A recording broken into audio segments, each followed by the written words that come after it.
Options trading வந்து retail இன்வெஸ்டர்ஸ்க்கு ஏன் ரொம்ப ரிஸ்கி, ஆப்ஷன்ஸ் ட்ரேடிங்னா என்ன அப்படிங்கிறத ஒரு புட் ஆப்ஷன் எக்ஸாம்பிள்னால குயிக்காக பார்க்கலாம். உங்களுக்கே தெரியும், இப்போ வந்து என்எஸ்சியில் டூ நாட் எக்ஸைஸ் ஆப்ஷன் கிடையாது. Stock options physical delivery compulsory, monthly expiry day அன்றைக்கி நான் என்னோட பொசிஷனை ஸ்கொயர் ஆஃப் பண்ணாமல் வச்சுருந்தேன்னா, இப்போ ஹிண்டல்கோ ஒரு மினிமம் லாட் சைஸ் 1400. அப்போ என்னோட டிமேட் அக்கௌண்ட்டில் 1400 குவான்டிட்டிஸ் இன்னைய தேதிக்கு 10 லட்சம் கொடுத்து நான் வச்சுருந்தேன்னு வச்சுக்கோங்களேன். எக்ஸ்பைரி டே 31 ஜூலையில் ஒரு லாட் புட் ஆப்ஷன் இன்னைக்கு போய் நாளைக்கு போய் வாங்குறேன். ஒரு lot put option strike price 650 வாங்குறேன் அப்படின்னாக்கா ஸ்பாட் ப்ரைஸ் 696 இருக்குது.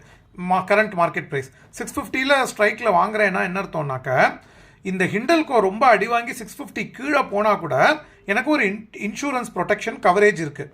அதாவது என்னன்னாக்கா, I can sell still at 650. அது 600க்கோ 500க்கோ போனால் கூட 31 ஜூலை எக்ஸ்பைரியில் still I can sell at 650 strike price. அந்த அப்ஜெக்டிவில் இன்னிய ப்ரீமியம் 3.45 rupees அதை கொடுத்து 1400 லாட்க்கு 4830 கொடுத்து நான் வந்து ஒரு லாட் புட் ஆப்ஷன் வாங்கி வைக்கிறேன். ஓகே, இதை நீங்கள் வந்து என்எஸ்சிலேயே போய் பார்க்கலாம். 31 July expiry date, strike price 650க்கு கீழே போனாக்க அதுக்கு ப்ரீமியம் எவ்வளோ போட்டிருக்கான்னு பாருங்க. 3.45 போட்டிருக்கானா, அப்போ 1400ஓட இது பண்ணிடலாக்க 4830 ப்ரீமியம் கொடுத்து நான் வாங்குறேன் அப்படின்னு வச்சுக்கோங்க.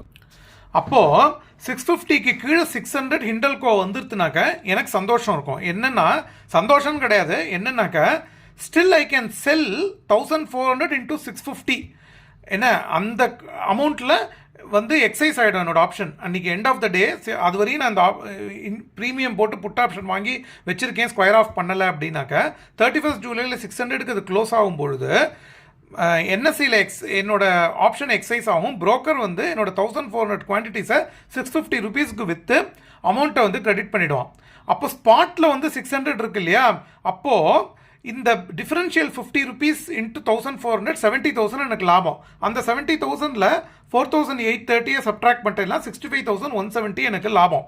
இது எப்போ லாபம் அப்படின்னாக்க, நான் வந்து நிஜமாகவே என்னோட டிமேட் அக்கௌண்ட்டில் 1400 குவான்டிட்டி வச்சுருக்கணும். 10 லட்சம் கொடுத்தோ இல்லை முன்னாடியே வாங்கியிருந்தா ஒரு 6 லட்சம் கொடுத்து 4 வருஷம் முன்னாடியே ஏதோ ஒன்று 1400 அத்தனை நிறையா குவான்டிட்டி வச்சுருந்து அதுக்கு ஒரு இன்சூரன்ஸ் ப்ரொடெக்ஷன் வாங்கி அந்த அட்வர்ஸ் மார்க்கெட் ஈவெண்ட்னால அன்றைக்கி வந்து 650க்கு கீழே 600 வரையும் போயிடுது அப்படின்னாக்கா நான் வந்து still I can sell at 650.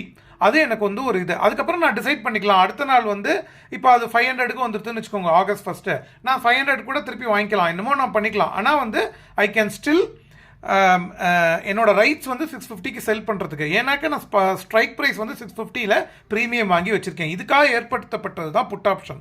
அப்போ என்கிட்ட டிமேட்டில் இந்த குவான்டிட்டி இல்லாமல் வாங்கினாக்க என்ன ரிஸ்க் ஆகுங்கிறத அடுத்த பார்ட் ஆஃப் வீடியோவில் பார்க்கலாம்.